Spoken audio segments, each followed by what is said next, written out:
In 1942, composer Richard Rodgers approached lyricist Oscar Hammerstein II about collaborating on a musical adaptation of the 1930 play Green Grow the Lilacs. Rodgers' usual songwriting partner, Lawrence Hart, with whom he'd produced hits like Babes in Arms and Pal Joey, had become increasingly erratic and unreliable due to the mental health crisis that would claim his life the following year. Hammerstein had initially been brought on to assist Hart before Hart elected to leave the project, citing difficulty writing for the adaptation's rural setting.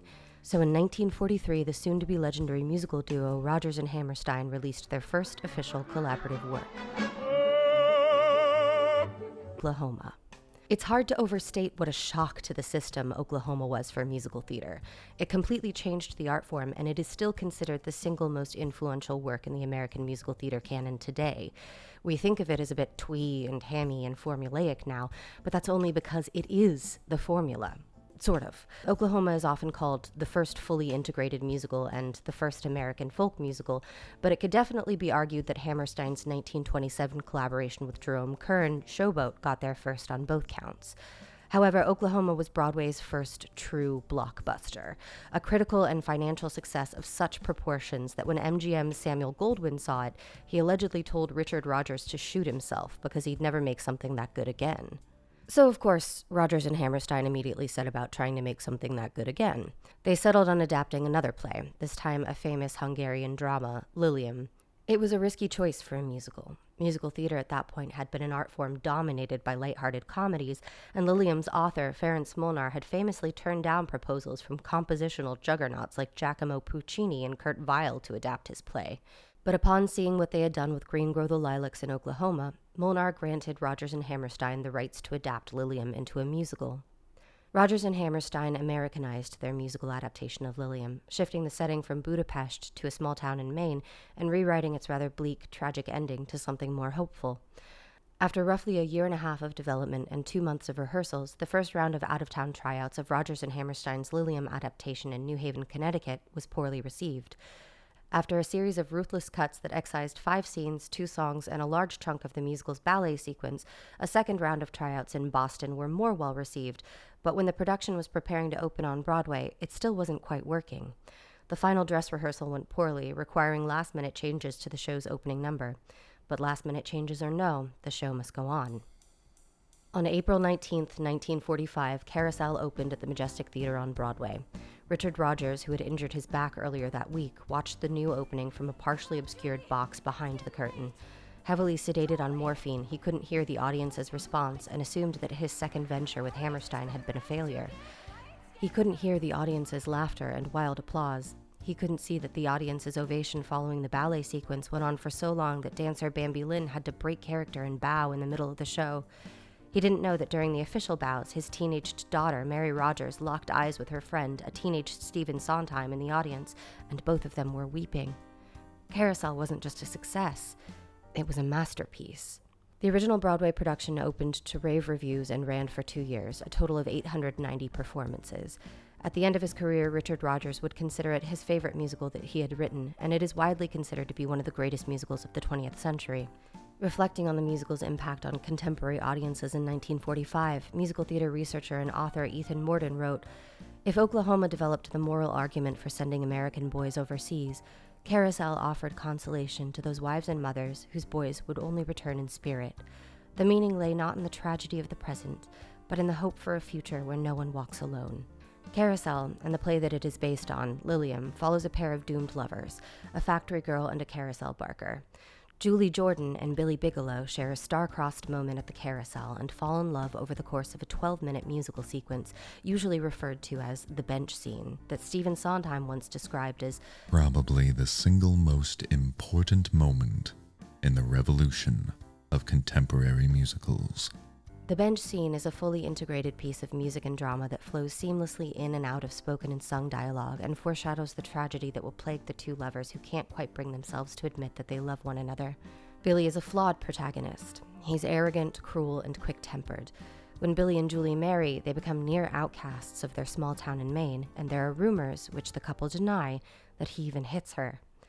Billy is misunderstood even by himself, and his attitude and worldview have been warped by a life of poverty and alienation. He dies, as the titular Lilium did before him, after participating in a botched armed robbery, trying to secure enough money for his and Julie's unborn child. Billy is sent to what amounts to purgatory and told that he is permitted to return to Earth for one day in order to do one good deed to redeem himself. Though it has been only hours for Billy, 15 years have passed on Earth. Billy is shown his now 15-year-old daughter Louise living on the margins of society, the daughter of a dead thief, and he resolves to do something to help her. But Billy is still Billy, and when his daughter, not knowing who he is, rejects him, he slaps her. Louise runs away to her mother, Julie, and then this exchange happens. I didn't make it up, Mother. Honest, there was a strange man here and he hit me hard. I heard the sound of it. But it didn't hurt, Mother. It didn't hurt at all. It was almost as if he kissed my hand. Don't you believe me, Mother? I believe you. Then why are you acting so funny? It's nothing, darling. But is it possible, Mother, for someone to hit you hard like that, real loud and hard, and not hurt you at all? It's possible, dear. For someone to hit you hard, and not hurt. So I want to talk about our problematic faves.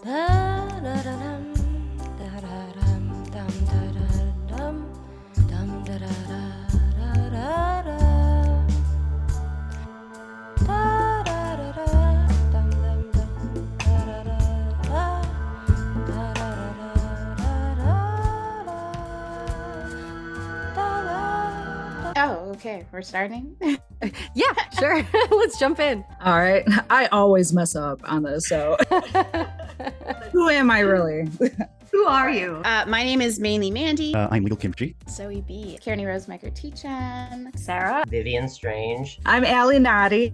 Rosenkreutz. Hi, my name is Colormind. I run a show called Colormind on YouTube where I end up writing video essays about media, music, masculinity sometimes, and mostly just my wandering thoughts so that other people maybe can relate to them too. I make video essays mostly about polyamory, but occasionally I talk about other things. And I am a video essayist. And people might know me from the channel The Leftist Cooks. I do video essays on whatever tickles my fancy, but it's generally tabletop RPGs, social issues, and politics. I'm a YouTuber. I make videos on like queer theory, leftist politics, media analysis, and the intersections thereof. I am an actor, singer, organizer, also a playwright, and I'm a teaching artist as well.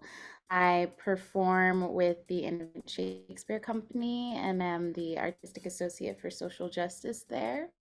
I also am one of the co-authors of the LA Anti-Racist Theater Standards, and I'm a Blacklist contributor, so I'm just always messing with stuff in everything I do. But She's busy. I'm Ali Nadi. I am the creator, I guess, founder of the Ali Nadi test, which used to be called the ALA test, which was a media metric that I created that analyzes Native women or all Indigenous women in mainstream media. The test consists of several questions, such as, is the main character a Native woman who doesn't fall in love with a white man and doesn't end up sexually assaulted or killed at any point in the story? And you'd be surprised how many pass and how many don't. A YouTuber. I do YouTube. I guess that's it. What does the term problematic fave mean to you? Problematic is a term defined as presenting a problem or difficulty. The first known use of the term was back in 1609, but in recent years its popular use has exploded as it has been used to describe social and cultural issues within media, and perhaps most infamously, the behavior of celebrities and public figures. On St. Patrick's Day 2013, Liat Kaplan launched the Tumblr blog Your Fave is Problematic. It was essentially a celebrity gossip blog a la Perez Hilton, but instead of drawing dicks on celebrities' faces, YFIP archived their every alleged social transgression. Every action, every statement, aggressions both macro and micro, anything that could be perceived to be problematic. To me, it's relationship to something or someone where you love it. It was something that was formative to you. It was something that affected you, possibly emotionally, very deeply, and influenced you. But you recognize that there are a host of issues that surround that thing or that person that you don't jive with, you don't vibe with, you find as a definite problem, and you recognize that, but it's hard for you to remove yourself from that relationship that developed over time. So I grew up on Tumblr. You know, I witnessed sort of the birth of this concept of a problematic fave, at least in those words. Yeah. And so I think that it's, you know, we have these like celebrities that, especially on the internet, people just sort of like latch onto as like, this person is so cool and the best, and I love what they make and also who they are. And then as you sort of dive deeper into who these celebrities are and the stuff that they've done, you find out like, oh no, they said a racist thing, or they are, you know, super like shitty to poor people or something like that. And you're like, oh no, now they can't be my favorite anymore because they have these, you know, problematic things that they've done. At its apex, YFIP was run by 6 moderators and had about 50,000 followers, a modest number when compared to its outsized influence on the internet. It spawned think pieces, inspired a podcast, was cited in a 2015 textbook on feminist theory and pop culture, and at one point was openly feuding with YA author and YouTuber John Green.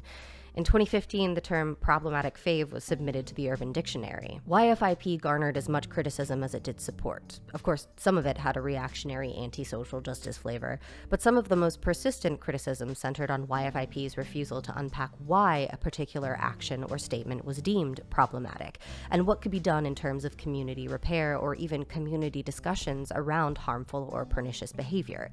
In a blog post responding to this criticism, a moderator of YFIP wrote, "The reason we don't explain why something is problematic or argue about whether or not it is because that's not why this blog was created. This blog is intended to be a record and nothing more.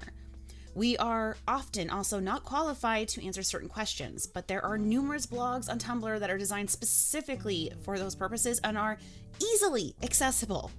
We don't have everything anyone in the media does. The mods here are quite fond of some of the celebrities. No one is saying these celebrities are inherently terrible people who should not have any fans. No one's trying to demonize them. We're just making their problematic behavior as well as their responses to criticism over it readily available, instead of people needing to spend hours looking up info on their favorite celebrity. We are designed to keep a record, and that's all." In a word, receipts. Every time a celebrity did anything, one could pull up a handy list of every alleged misstep they'd ever made. YFIP was careful to advise fans that they could still like their faves, even if they were problematic. But even this framing seemed to suggest that problematic is an essential negative state of being, rather than, as the word actually suggests, that there is a solution within the problematic. This presents its own problems. The first is that by merely presenting alleged transgressions without any context or discussion, it framed all transgressions as equivalent in severity and impact. Lady Gaga wearing a questionable amount of fake tan and referring to gay people as the gays is presented alongside Sean Penn repeatedly assaulting people with no commentary. The second is that by simply pointing out racism, sexism, homophobia, transphobia, etc., without engaging in any actual discussions around what causes them and how to dismantle them, problematic behavior is framed more as something that a person is than something that a person does. If your fave was problematic, you could choose to keep supporting them or you could stop supporting them, and that was about the extent of the blog's activism. Citing YFIP in feminist theory and pop culture, Adrian Trier-Beniak writes, "While it is indeed crucial to understand problematic things pop culture icons have done, Your Fave is Problematic never offered any insight as to how they may avoid these in the future. The moderators provided no commentary other than to highlight the problems, and some of these concerns were not detectable even to the trained social justice blogger. As such, many individual microblogs position this blog as nothing more than a bitch session. a digital collective that mirrored the therapy-esque meetings of mainstream second-wave feminist consciousness raising.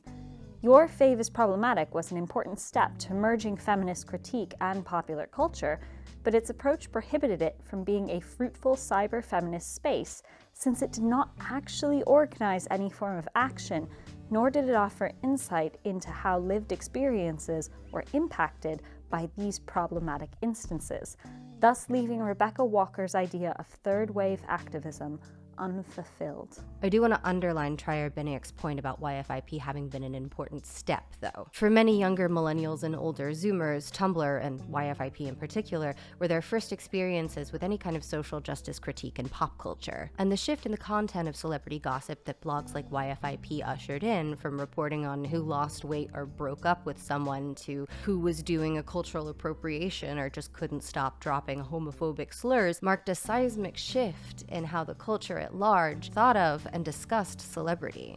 You can see YFIP's impact on, for example, the Me Too movement. There had been open secrets about creeps in Hollywood for decades, but they couldn't really be taken to task until there was public interest in accountability. You can also see some of the more problematic aspects of YFIP reflected in Me Too.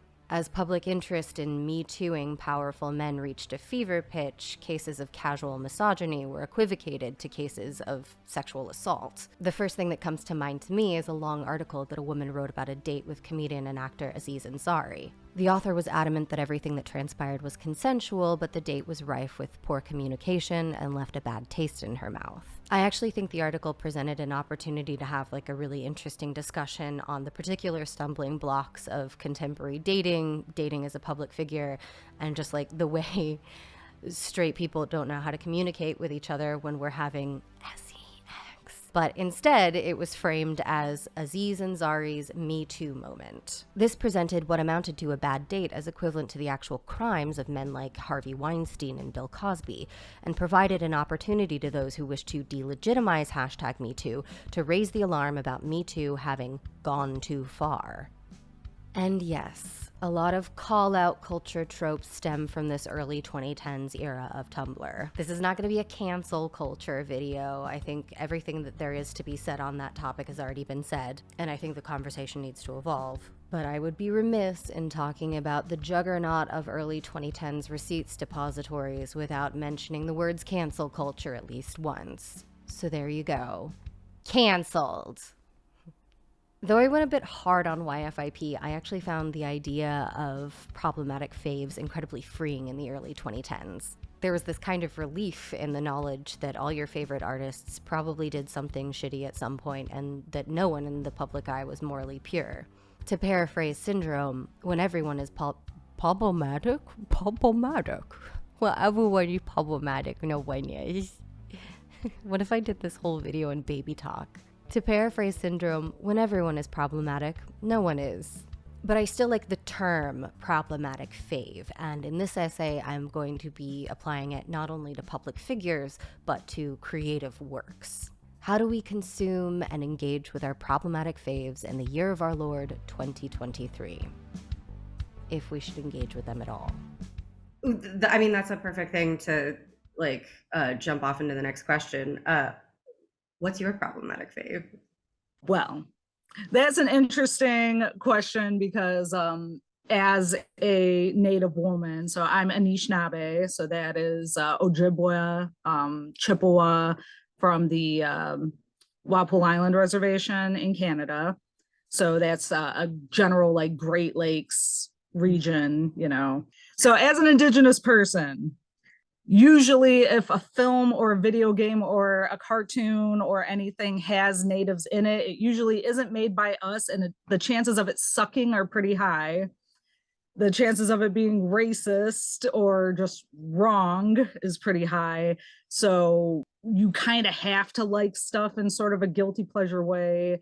You just have to kind of pick and choose, pick your battles as far as, okay, this is absolutely the worst thing ever that nobody should be letting their kids watch, or yeah, this is bad, but I love it, you know? So my problematic fave is Dances with fucking wolves. Me. Like, I just feel like anything I say is gonna kill me. But We're all getting canceled together. like, We're all going down together. Such a day. I have to like tier my problematic faves. I really still love the show Third Rock from the Sun. Have you ever seen that? It's like an old sitcom from the 90s, and the whole premise is like aliens landing on Earth and then having to be humans. They land in, I think it's Ohio, and it's one of those shows that I'll just randomly just rewatch the entire thing. I have all of it on DVD. That's how old I am. And some of it has not aged well. I don't think it's redeeming. I have two. I don't think they're redeemable. I have a soft spot for terrible female protagonists, not like badly written, but like kind of anti-hero female protagonists. And I'm sure there are plenty in books that are not problematic. But my two favorite are from the books Gone with the Wind and Atlas Shrugged, which are extraordinarily problematic and in fact directly support ideologies which I think are abhorrent. So my favorite movie of all time is Indiana Jones and the Last Crusade. And that is a movie rife with colonialism and racism and so many different problems, like low-grade sexual assault. Well, I love David Bowie's music. I've always been a fan since, I don't know, maybe since I saw, which this might not be everyone else's into David Bowie, but Moulin Rouge when I was younger. I think that was probably the first time I was really exposed to some David Bowie music. But he has some things in his past that he's addressed later on, like, you know, sleeping around, sleeping with the underage ladies like a lot of those rock stars did back in the day. I mean, I have lots of problematic faves. I know that we are going to be talking about Lovecraft, so like very, very problematic man. Though he is, I think, an incredible writer, wrote a lot of great stuff, is an inspiration for my own fiction writing. Right now, when I think about it, because I don't necessarily have problematic faves in my own mind, because I've divested from the idea of celebrity, right? Like I think my heart is too sensitive. I just don't want to deal with it anymore. But if there is a person that is stubbornly in my heart and I know is problematic, or that maybe I shouldn't like as much as I do, is Donald Glover. Because I've just liked Donald Glover since I was like in 8th grade, and I am a Black nerd who makes content on the internet, who enjoys weird shit and makes hip hop music. On the very obscure end, there's a Soviet punk band, which is technically the only Soviet punk band because they didn't really have a lot of time where that could happen. They started after Glasnost and Perestroika. So like, you know, in the 80s, there was a lot of opening up that happened in the Soviet Union. Because of that, a punk band was allowed to form, which is really cool and radical because like, whoa, punk in the Soviet Union. And I don't know, I guess the question then becomes, well, what are they going to talk about if they're in communism? How can you be more radical? And so they didn't have a lot of time where they were in that Soviet phase. They were the only Soviet punk band. Their name is Grazdanskaya Oborona, and that means civil defense. The thing that makes them problematic is they kind of helped Nazbols, like the National Bolshevik movement in Russia, which is, I mean, the Red Browns, Caleb Maupin and that kind of group. Well, I mean, I guess they get identified with that, but they started like the original real ones, not the only people, but like with Dugin and a couple other people, which is not great. Slight digression. I think there is definitely something of a philosophy about problematic faves that I think you're allowed to come, right? If only to exercise your right to like stand with a person like you do in real life, to be like, well, you know, this is that, like, I like this person enough, or this person means enough in my life that I'm not going to cast them aside. But you know, I understand where everybody else is coming from. So that, I can't, with a lot, I've thrown away a lot of other problematic faves, but for some reason I can never do it with Donald Glover. I like traditionally known as problematic trans narratives because it's like Sleepaway Camp is a good example. I love the trans girl, or at least the character that I empathize with as being one. Representation is you know, it's important. It's meaningful. And something I actually like about the problematic aspects of portrayals, like in Silence of the Lambs and Psycho in particular, are I enjoy the way the problematic aspects of it incite discussion and provoke thought. And because there's so much art that has valuable things to say and things to be learned, conversations to be had, and I think problematic ones are some of the ones richest in context, and that require the most thought and discussion. I don't know. I mean, there's genuinely a real answer here. I think that all faves are problematic. Ooh. So let's return to Carousel. Carousel was first produced in 1945 when attitudes toward domestic abuse were a little different than they are today. One of these days, Alice, bang, zoom, straight to the moon. Wow, I never realized the first astronauts were so fat. That's not an astronaut, it's a TV comedian. And he was just using space travel as a metaphor for beating his wife. In historical context, the musical is relatively progressive. Domestic abuse was considered very much a personal family matter in this period of time, so it's notable that every character in Carousel's small-town Maine reacts with horror and revulsion at even the implication that a man might hit his wife, and that a man's cruelty to his wife in life was one of the reasons he might be excluded from heaven in death. Product of its time though it was, for a long time I told myself that its ultimate implicit assent of abuse was more palatable when viewed in context because they were actually really progressive and radical, you guys. Feminist icons, these guys. But of course, the reality of the situation is a bit more complicated. Carousel's gender politics come from Farron's Molnar and Lilium, which was published in 1909. In fact, Lilium comes down harder on its domestic abuser than the musical 3.5 decades later. Billy Bigelow is at least implied to have earned his way into heaven through his kind words to Julie and Louise at the end, whereas Lilium is explicitly stated to return to purgatory, a failure in death as he was in life. So what's the deal here? Do I need to revoke the Joss Whedon Lifetime Achievement Award in... Do I need to revoke the Joss Whedon Lifetime Achievement in Feminism Award I was about to bestow upon these old white guys? If progress can be said to be linear, it is a busted-ass line graph with plenty of craggy peaks and valleys. Attitudes toward domestic violence in the late 19th and early 20th centuries were harsher than they were in the mid-century period.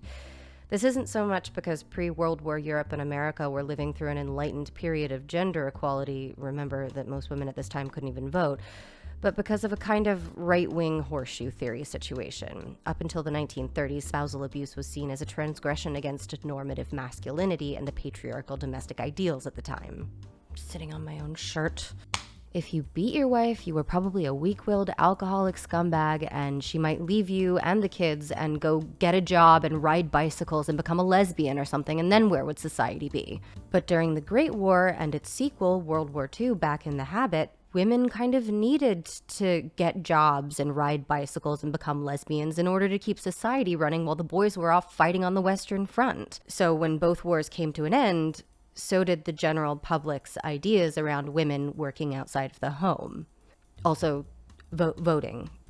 That came between the two wars. With progress always comes backlash, and as women's general autonomy became publicly and politically recognized, the public and legal perceptions of husbands beating their wives soured from largely sympathetic to the victims to a question of, did she deserve it, though? This is how, from about the 1930s to the 1970s, intimate partner violence came to be treated as a private family matter. Sure, she's got a black eye, but have you considered that maybe she was being really fucking annoying? One of these days, pow, right in the kiss. Bang, soon. I'm going to the moon. And And before anybody rushes to my comments, yes, people of all genders can be the victims of intimate partner violence, and many men throughout history were. Men were not and still are not taken seriously as victims of abuse, and instances of men being abused by their wives during this period were kept quiet for slightly different patriarchy reasons. Carousel's gender politics, whether or not they could be said to have been progressive at the time, have aged poorly over the last 80 years. But for all its flaws, I am not the only person who continues to be captivated by the musical, and it continues to be produced. In 2018, director Jack O'Brien revived the show on Broadway with Julie and Louise's exchange condoning abuse notably cut. But the show's framing of Billy's treatment remains. He is still implied to have earned his place in heaven for a single small act of kindness after a lifetime of abuse and cruelty, and Julie's patience and love for him, her quiet suffering in his absence, are still depicted as an act of nobility. Julie's acceptance of abuse and her excuses for Billy are not unrealistic depictions of a survivor of intimate partner violence. Likewise, Billy is not an evil or wholly unlikable character in the way real-life abusers are not the cartoon villains we often expect them to be. I think the portrayal of this particular relationship dynamic is valuable. But the way the piece ultimately frames their love as pure and good, even if the circumstances of their lives were not, is problematic. Perhaps there is a way to stage Carousel that doesn't reward Billy for his cruelty, that doesn't see Julie nobly submitting to a quiet life of loneliness in the absence of her abuser. Or perhaps it is an historical piece that should be presented with a content warning, given context for the outdated gender dynamics of the period it was originally developed in, the way they do with old Looney Tunes cartoons. Or perhaps it shouldn't be produced at all anymore. Maybe it should be packed away or put aside, a relic of another time. Do we have a responsibility to continue to produce historic works?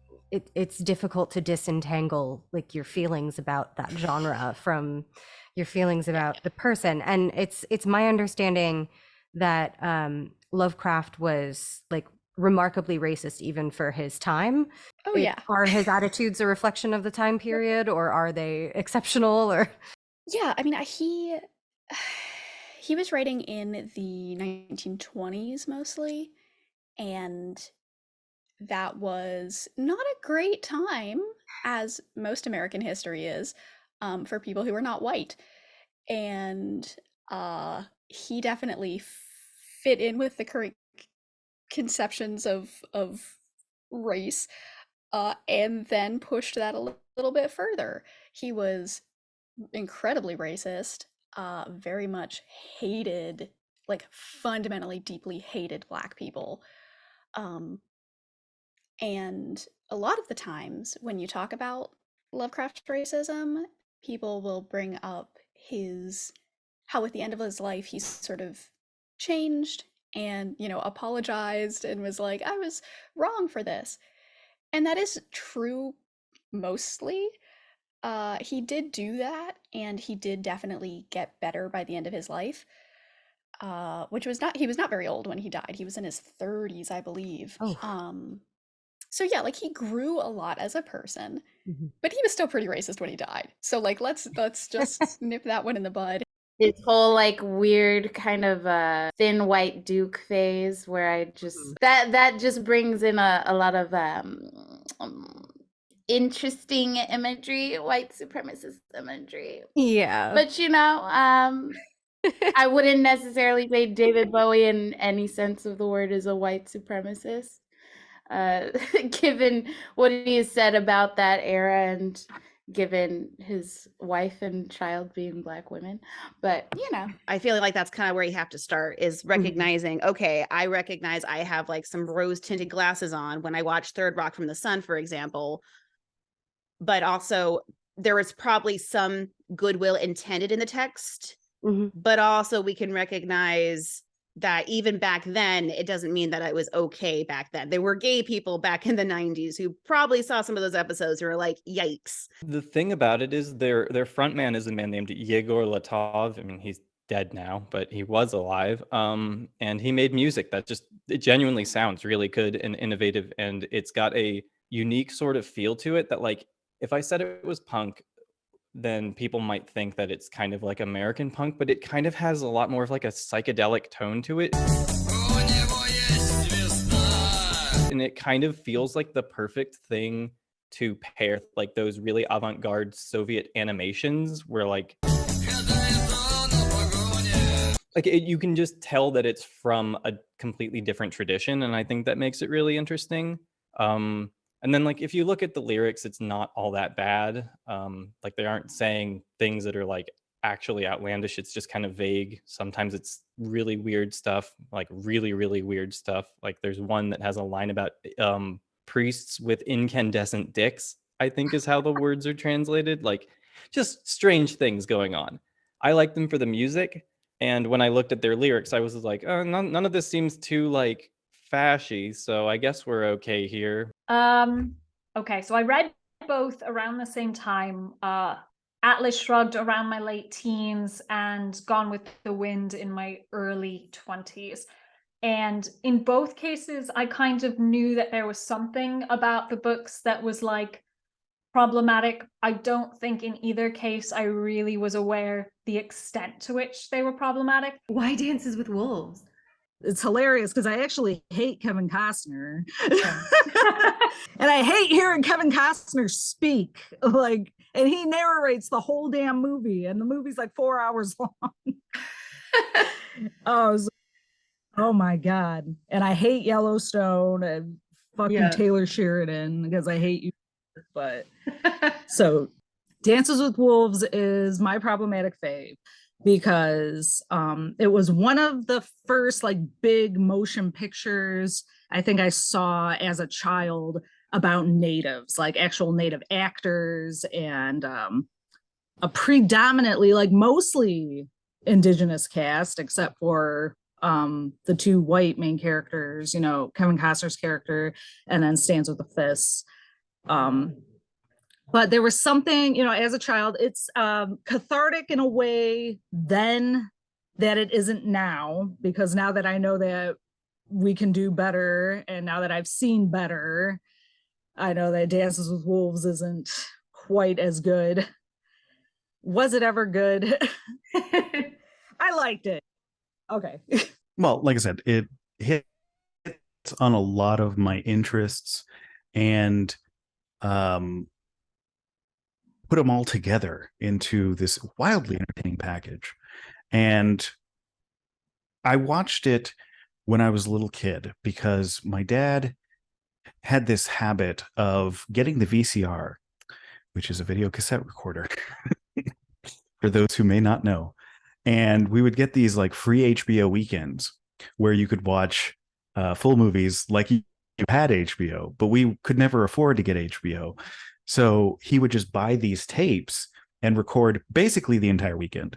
And so we had these random movies that were on various tapes, and it would be like 4 movies to a tape because you get the big thick ones. They're all the same size. He got the long tape reel ones or whatever. And so my cinematic education came from these weird long preview weekends. And so I didn't see like the first or second Indiana Jones movie. I didn't see them in sequence. We had that one movie and I loved it. I didn't see Star Wars in sequence. We had Empire Strikes Back and that was it. I think it's my fave, partially because I watched it for the first time at such a young age. Like I remember it airing on TV and like gathering to, well, I say gathering, I think it was mostly just me that watched it, but like I think my siblings were probably around too. So like I think I have a lot of nostalgia around it. Like you see Joseph Gordon-Levitt grow up from being like a tiny little baby of a child to like a full-grown man on the course of the show. There are actors on that show I really admire. John Lithgow is hilarious and he's such a good physical actor. Leon, of course it's wrong. I mean, the odds against your being right are staggering. I pulled it out. I have my copy of Gone with the Wind, which I have not read since my early 20s. But Yeah. I didn't know what to do with it. When I was moving to Ireland, I packed most of my books, but then the other half of my books I either gave to charity shops or I gave to this little free library, take a book, leave a book. And Gone with the Wind, I remember being like, well, I'm not going to read it again, but I don't want anyone else to necessarily read it either. I don't want somebody to pick this up out of the little cute take a free book library. So I've got it with me. And it goes on like whatever the like kind of hidden bottom shelf of the bookcase is kind of pushed away. Yeah, my biggest thing is when people either erase the part that's problematic or overlook it or just otherwise don't want to talk about that part at all. In any conversation about problematic faves, someone inevitably brings up Roland Barthes' 1967 essay Le Morte de l'auteur. Death of the Author isn't really intended to alleviate people's guilty consciences about problematic authors. It's a framework for media criticism. Traditionally, literary criticism relied on a creator's stated intention and biography in interpreting a given work. Barthes argued for the preeminence of the audience. Death of the Author is a critical framework that unyokes a work from authorial intent and historical and biographical context. The only interpretation that matters is that of the reader. Barthes argued that it is limiting a text to hold it to one authorial interpretation. Divorced from their authors, we can get queer readings of The Lord of the Rings, and we can get anti-feminist readings of The Matrix, and all of those interpretations are totally heckin' valid. Hashtag your interpretations matter. When Death of the Author is maybe a less helpful critical framework is when dealing with unreliable narrators or anti-heroes. I mean, I guess it can be used as a metric for measuring clarity of purpose or whatever, but some consumers are gonna miss even the most obvious red flags. You know, it's funny. When you look at someone through rose-colored glasses, all the red flags just look like flags. The Season 3 premiere of Rick and Morty, The Rick Shank Redemption, picks up where the Season 2 finale left off. Rick Sanchez has turned himself into the Galactic Federation, and he's being held in a Federation prison and being studied by Federation scientists who wish to learn how he created his portal gun. Agent Cornelius Daniel is sent into Rick's mind to interrogate him and search his memories. While in his memories, Rick takes Cornelius Daniel on a detour to McDonald's in 1998 to pick up some chicken nuggets with the limited edition Szechuan dipping sauce the restaurant offered as a promotional tie-in with the release of the 1998 Disney animated film Mulan. In 1998, they had this promotion for the Disney film Mulan, where they created a new sauce for the McNuggets called Szechuan sauce, and it's delicious. And then they got rid of it, and now it's gone. This is the only place we're gonna be able to try it, is in my memory. At the end of the episode, Rick corners Morty going on an unhinged rant in which he professes his love for McDonald's Szechuan sauce. Rick and Morty is a series that utilizes absurdist humor and improvised dialogue. The Szechuan sauce detour at the beginning of the episode is funny because it undercuts the dramatic tension of the scene in a way that's unexpected. Rick's rant at the end felt like a bit of Justin Roiland's improvisation, and the reference to the Szechuan sauce at the beginning of the episode was specifically in service of a meta, self-referential joke. Because that's what this is all about, Morty. That's my one-armed man. I'm not driven by avenging my dead family, Morty. That was fake. I'm driven by finding that McNugget sauce. I want that Mulan McNugget sauce, Morty. That's my series arc, Morty. The Szechuan sauce itself was ultimately a minor detail in the narrative and didn't reappear in the season. But as is the case with a lot of seemingly random absurdist details in Rick and Morty, it became an online meme. McDonald's corporate and social media accounts started being bombarded with requests for the Szechuan sauce to be reintroduced, and old packets that people had saved for nearly 20 years for some fucking reason were being auctioned on eBay for up to $15,000. Season 3 of Rick and Morty premiered in April 2017, and on October 1st, 2017, McDonald's officially responded by tweeting, "Oh, did you guys want this? Szechuan sauce on a poster? And maybe your taste buds? Only on 10/7. Full deets at buttermilkcrispytenders.com." This would turn out to be a fatal mistake. Fans of Rick and Morty queued up for hours, some camping outside of McDonald's locations the night before the Szechuan sauce launch. However, McDonald's vastly underestimated the fandom demand for Szechuan sauce, and most locations weren't stocked with nearly enough to meet it. Chaos broke loose. Countless videos and reports surfaced of mobs of angry fans allegedly berating service workers, hopping counters to steal sauce, and protesting outside of locations that ran out by the hundreds. Online, fans threatened class action lawsuits and boycotts, forcing McDonald's to issue an apology, all over some meme nugget sauce. What, you may be wondering, the fuck? Since its premiere in 2013, Rick and Morty has garnered a bit of a reputation for having a toxic fandom. I consider myself a fan of the show, so hashtag not all fans, but also hashtag definitely some fans. If I were to suggest a hypothesis as to why Rick and Morty appeals to a certain Gamergate adjacent demographic, it's that the show heavily utilizes the insufferable genius trope that often associates cruelty with intelligence. Now, in the show's defense, I think Rick's cruelty and arrogance is in service of Rick and Morty's larger exploration of the existential crisis he's facing. Nihilism and existentialism are recurring themes in the show. Rick is not only the world's smartest man, well, actually, the multiverse's smartest man, which is itself isolating, but throughout his adventures he has discovered that there are infinite versions of himself and his family, so he devalues human life. In fact, he's not even living with his original family. Early on in the first season, Rick and Morty have to evacuate their own universe after Morty accidentally turns everyone into Cronenberg monsters, murder their alternate universe counterparts, and take their places in the family. And we don't even know if that was the first time Rick Sanchez has swapped with another version of himself. His experiences in the multiverse have left him spiritually isolated, and his behavior is often sociopathic and erratic.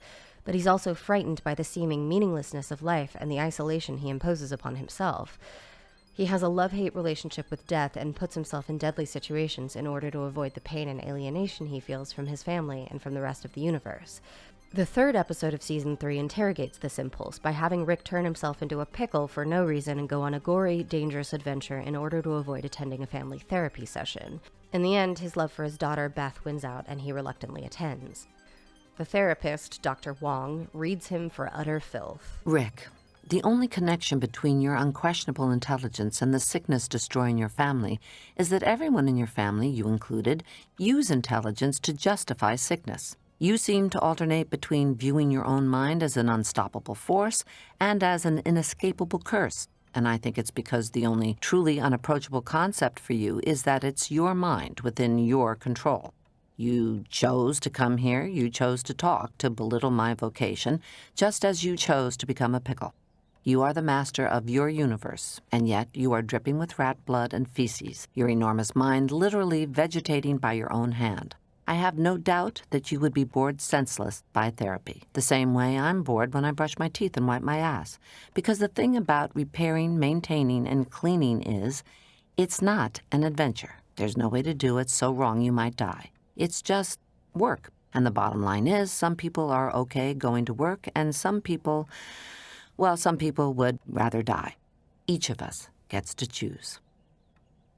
And yet, the legacy of this episode is fans shouting, "Pickle Rick." I'm Pickle Rick! Move along, dog! I'm Pickle Rick! Rick! I'm Pickle Rick!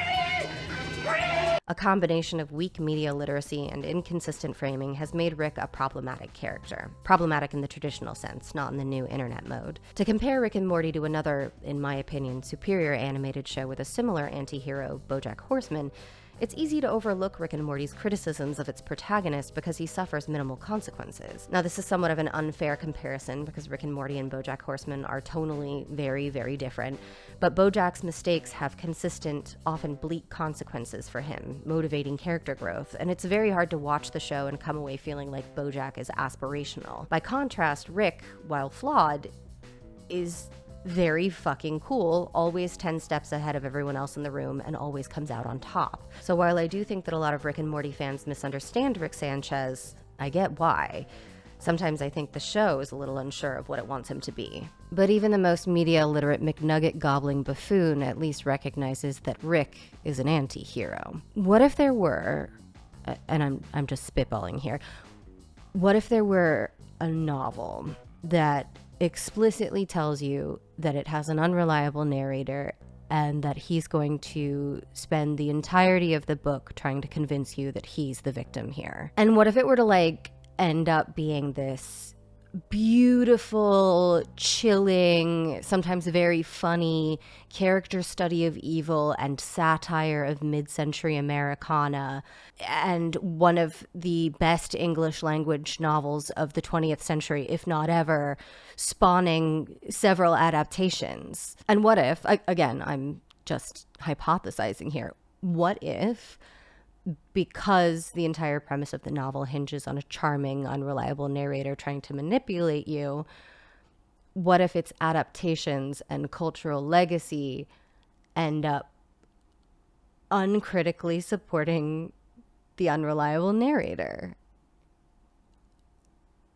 What if something like that happens? Okay, the facetious tone is wearing thin. Vladimir Nabokov's Lolita is a work I consider one of my problematic faves because I always feel like I have to preface my feelings about it. The actual text of the novel seems to be pretty transparently anti-grown men having romantic and sexual relationships with tween girls. Not only is there a preface, often cut from adaptations, establishing the fact that the narrator is serving out a life sentence in a mental institution after murdering a guy, but some of the only times the reader hears from the titular Dolores Hayes, only called Lolita by her abuser, are when she's accusing him of ruining her life, of taking away her childhood.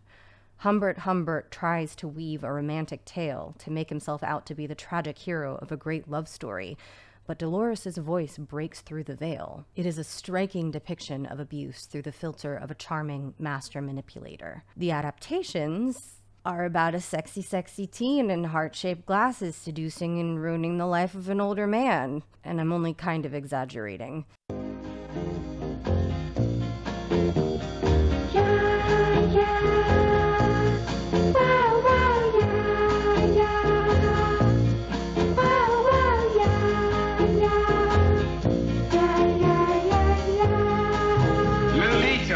The cultural legacy of Lolita is storied and complicated, far more complicated than we have time for here. If you want to hear more about it and you've got time and a strong stomach, I highly recommend Jamie Loftus's 10-part audio series, Lolita Podcast. It's one of the best pieces of long-form critique I've consumed over the last few years. I also recommend Lola Sebastian's video, We Need to Talk About Lolita. There's a reason Lolita has been on a lot of college-required reading lists for the last 60 years. Not only is it one of the most beautifully written English-language novels of the 20th century, from a guy who spoke English as a third language, no less, but its unreliable narrator lends itself to study and discussion. You're meant to read between the lines, to try to untangle Humbert's pretty thread of lies. You're meant to question what's being presented to you. And I think that's what I like most about it. It represents to me not a love story, but a puzzle box. It's all fiction, but the real story exists beneath the first layer of narrative. You're meant to think critically and skeptically about something aesthetically beautiful and emotionally impactful. And your understanding of the story being told is deeper and more powerful than it would be uncritically examined.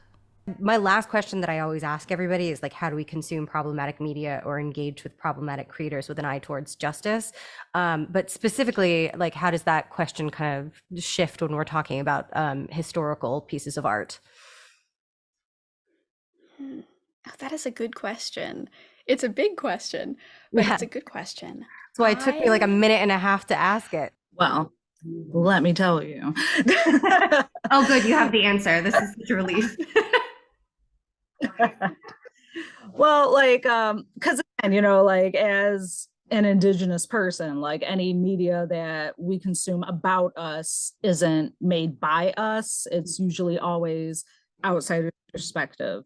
So if we want to really watch anything with natives in it, we have to kind of do it in a guilty pleasure way. Oh, my kitty decided that she wants to come and visit. Oh, hi, Kitty. Peekaboo. Hi. Hi, baby. Baby. Yeah, it's tough because I would say there's always levels. There's levels of harm. There's levels of consuming things that are problematic. For me, I think consuming things that are problematic, I mean, we'll always find something problematic in everything. Even, and one of the things that I mentioned to people is even art that is coming from marginalized people can be harmful to another group of marginalized people. We can't, I feel like with a lot of the dialogue that we've been having, especially in theater and the arts since June 2020, when everyone finally realized that America's racist, and all of our institutions are fundamentally racist and steeped in white supremacy, which a lot of us had known. But anyway, I feel like a lot of the discourse has been like, okay, we're just gonna put some, you know, we have a Black playwright in our season and we solve the problem and that's it. But even, you know, there are works by a lot of our beloved Black playwrights that can have, you know, homophobia, transphobia, can be, certainly don't pass any Bechdel tests. Like, there's always going to be something in something. I think it's about making sure that in your art making, if you are an art maker or an arts worker, whether that's theater or whatever you are, or if you are someone who is consuming art, because I would say that everyone is either both of those things or one of those things. You're just someone who consumes art.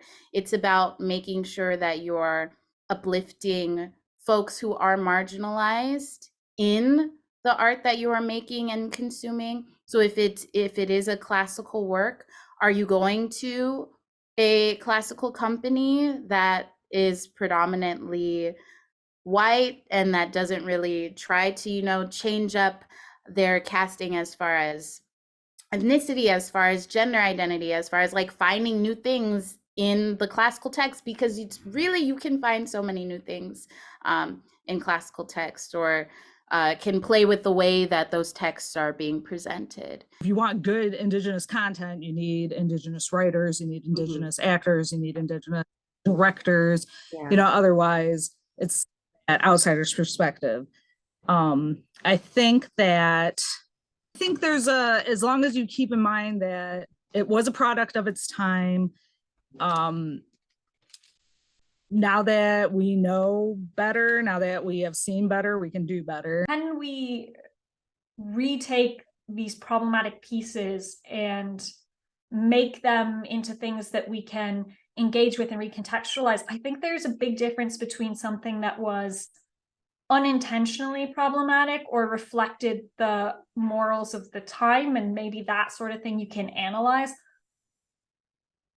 But as much as everything is propaganda, when the piece is expressly propaganda, as it is with both of these books, I don't really know, when they're arguing for like deplorable political aims, I don't know that you can take them back. I don't know that they're even worth analyzing, except to see how they've convinced people, because both of them, I think, have done an extraordinary job convincing people. If we want to hold people to account, then there's certain ways we have to do that, where you just simply sometimes have to give up on them, not engage with them, not give them more money now until they've like demonstrably proven something, or transformed beyond whatever bad thing they said in some cases. Oh gosh. You engage, right? I think. Okay, thank you. No, go on. That was a okay. Thank you. Okay, I was like, I don't want to over it, but like, I truly feel this sometimes, where it's like, right now, what our issue is like the concept of celebrity, which anybody will tell you. I know it's a systemic thing. Some people don't like that answer, but why I say that is because that's what's putting us in a position right now that makes it so like, y'all are even that concerned about how do we systemically keep celebrities accountable, instead of, but because it's more like, oh my God, how do I make sure that I keep the person how do I maintain this parasocial bond, rather than thinking like, well, how do we make sure that victims are getting the visibility and the justice that they deserve? Because that should supersede your love for a celebrity. But that, I think, respectfully, that can only happen if you just don't like the celebrity so much. Because we see this in real life. When somebody gets called to task on Twitter and I don't like that celebrity, I'm like, bro, oh yeah, of course. Just, like, he should go through whatever the normal processes are of getting justice or accountability with this person. But you do one of my faves, I'm like, well, guys, you don't know the history, like we need to call in, not call out. Yep. Like, I sometimes even I get soft, right? Because you also want to, that's not, when you stop and think about it, that's not coming out of like just empathy for this person. It's coming out of survivability for your own image of yourself. Yeah. Like, you don't want to go, like, you're feeling I feel like I'm feeling the secondhand embarrassment of everybody going at one of my faves. And if it keeps happening, you sort of get as jaded as you would, as we've been, attacked or have had vitriol pointed to us online. It's like, yeah, you start getting jaded. And you're like, as soon as anybody says they don't like this person, I already know what they're about now. Mm-hmm. And now you've broken down all lines of communication. When if you go all the way back to it, it's like, why did you do that? You're not Chris Brown's manager. You're not. You're not Jeff Bezos as well. You're just a little guy. So yeah, it's such a common sense answer, but I think it starts with maybe conversations like this where we just say, I really think we need to. Fab Socialism has a wonderful video on decommodifying like celebrity or like musicians.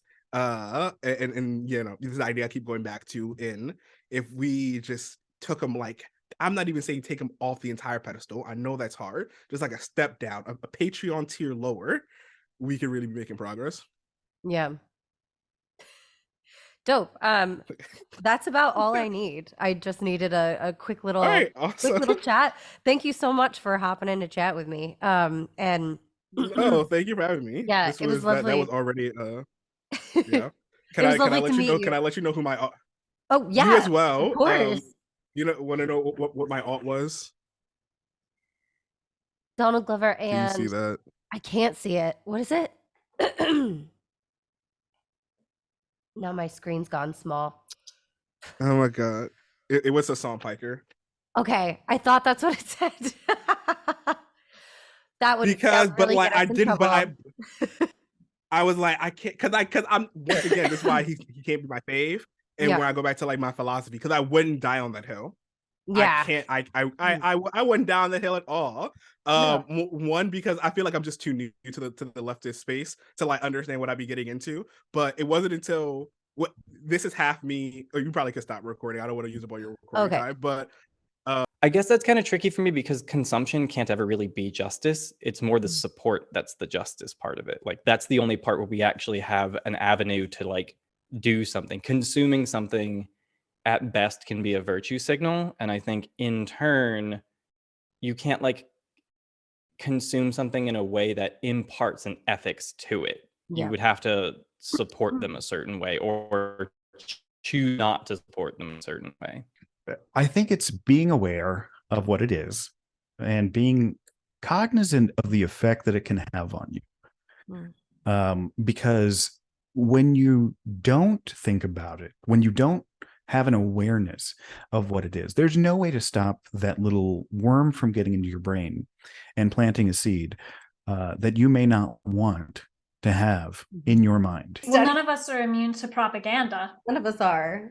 I think part of it has to just be honesty, like engaging with the text honestly and our feelings around it. Okay, I recognize I have like some rose tinted glasses on when I watch Third Rock from the Sun, for example. But also there is probably some goodwill intended in the text, but also we can recognize that even back then, it doesn't mean that it was okay back then. There were gay people back in the 90s who probably saw some of those episodes and were like, yikes. Well, so I feel like I feel, and you take what you want from this, but last night my stepdaughter was saying that in her school she read Shakespeare and she read her first Shakespeare play. She's very proud of herself. And I asked what it was, and it is The Merchant of Venice. And I was like, okay, tell me your summary of The Merchant of Venice. And she was telling me her summary, and I hadn't actually read it. I had just always been like, well, this is anti-Semitic and references blood libel. And then as she's telling it to me, it was just so, the way she had read it was, and isn't it horrible how anti-Semitic these people are? Because he, you know, he's a sympathetic character. And I know that's how she was taught to read it. And that's how, from her heart, like, well, this is the only way this could be read, obviously. But I don't believe that was the intention. The anti-Semitism at the time was so extreme and is still so extreme that they will, in a public school, teach The Merchant of Venice here. Yeah, at that one, it's tough to, that's a tough show to tackle. And I do want to preface by saying I am not Jewish. I'm not a member of the Jewish community. So like I would defer to folks who are of the community when approaching that. I will say that same summer when I was studying abroad, we saw a few productions at RSC, at the RSC Royal Shakespeare Company. And they were doing in rep Merchant of Venice and Othello. So two shows that are a bit of a challenge, Mhm. racially, Very much centered on race. written by yeah, and when I tell you this production of Merchant of Venice, like they did everything they could to sort of in their staging and direction to, I wouldn't say that they completely ran away from the characterization of Shylock, but they did find ways, especially towards the conclusion of the play, to sort of villainize everyone else and villainize the community, and they leaned into the anti-Semitism in a way where they were like, but actually listen to what these people are saying. And it's just like, I know people have a lot of attachment to Shakespeare, but let's get rid of that one. And I think I would hate anybody to see this and think, oh gosh, I should go read Gone with the Wind. It's like, I don't know that there's anything redeeming in Gone with the Wind or in Atlas Shrugged. And I think as interesting as it is for me to be like, look, this character is pure evil. She's pure selfishness. It's so interesting to see a character who's just pure selfish evil. Like, you know, maybe I don't really need that character. I don't think anybody watching needs that character. I don't know if I have the answer, because this is something that I have also struggled with. Like, especially, you know, the first videos on my channel are videos talking about H.P. Lovecraft. Like, I have 3 H.P. Lovecraft videos. And like that, even just the fact that this man is so important to the history of American horror as a genre is like, what do you do with that when the father of an entire genre is this piece of garbage? But I guess thinking more generally, I do think that what I think it's Disney that does this mostly, but the idea of not necessarily like getting rid of problematic media or totally censoring problematic media, instead just putting a disclaimer of like, hey, this is going to have some bad stuff in it. Be prepared. It's representative of its time. Just be aware that like it is wrong and bad and we have moved on. Okay, now here's the piece of media that is unchanged.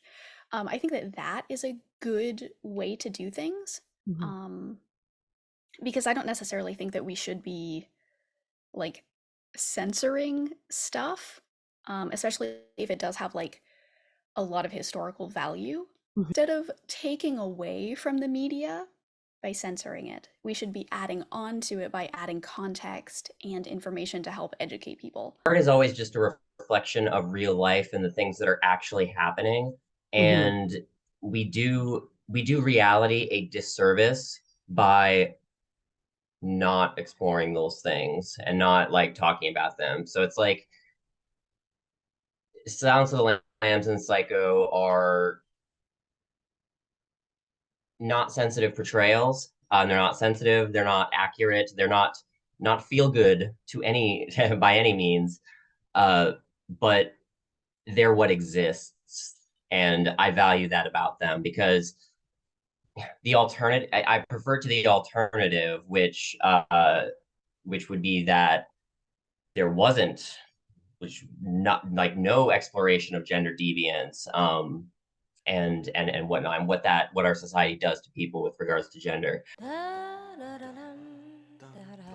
Early in the second act of Carousel, Julie's best friend Carrie's engagement is briefly jeopardized, and Julie comforts her by singing a song called What's the Use of Wonderin', where she posits that there's no use wondering if he's good or if he's bad, only that he's your feller and you love him.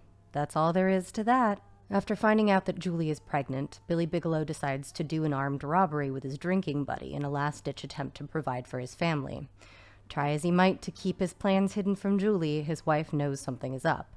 At the climax of What's the Use of Wonderin', she confronts him and spots the knife he plans on using. Julie begs Billy to give her the knife, but he runs off with it, sealing both of their fates.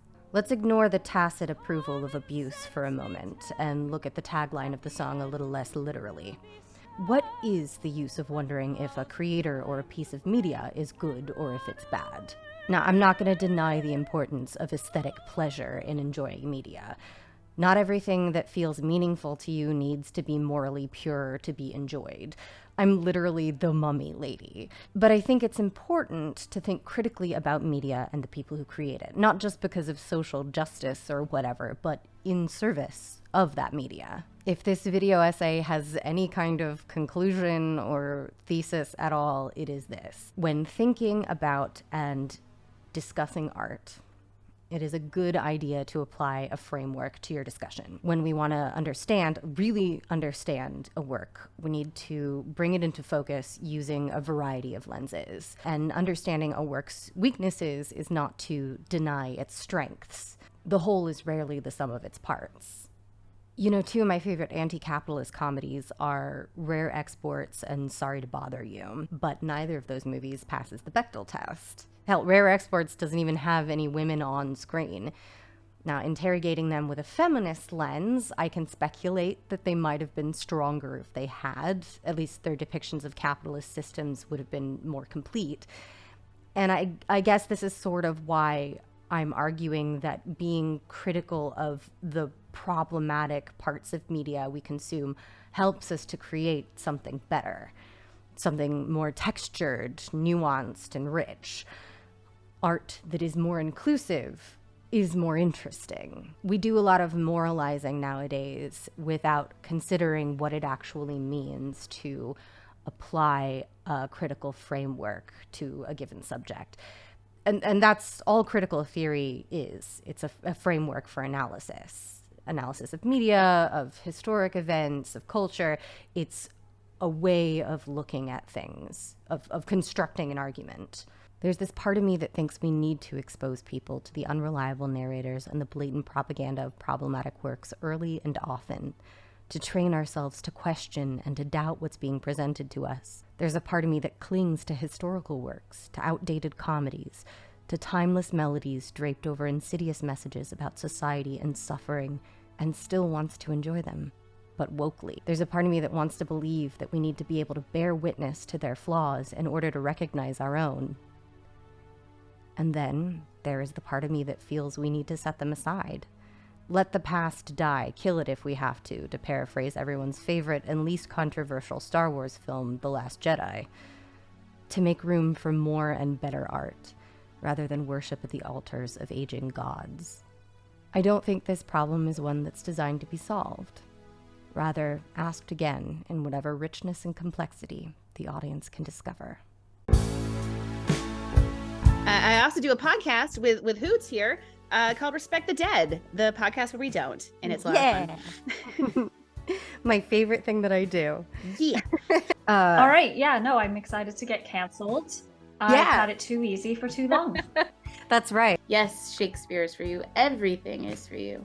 The world is your oyster, and don't let any of these people make you second guess. Okay. My best friend is Indian, and Indiana Jones and the Temple of Doom with Short Round and the Maharaja.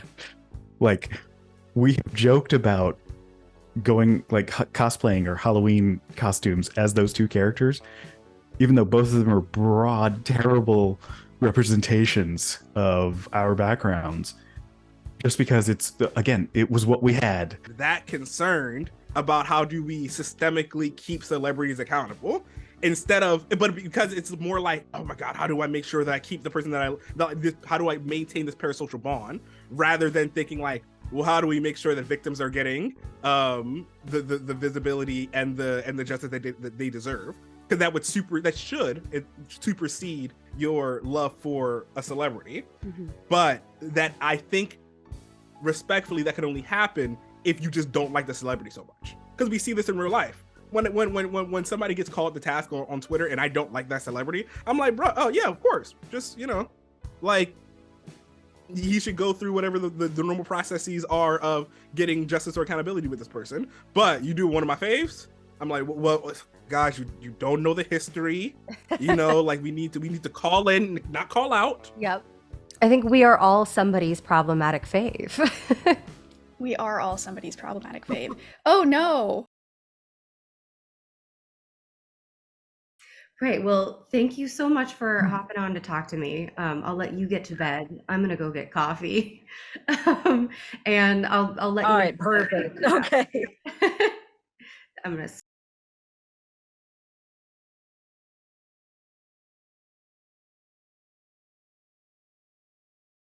Okay, thank you.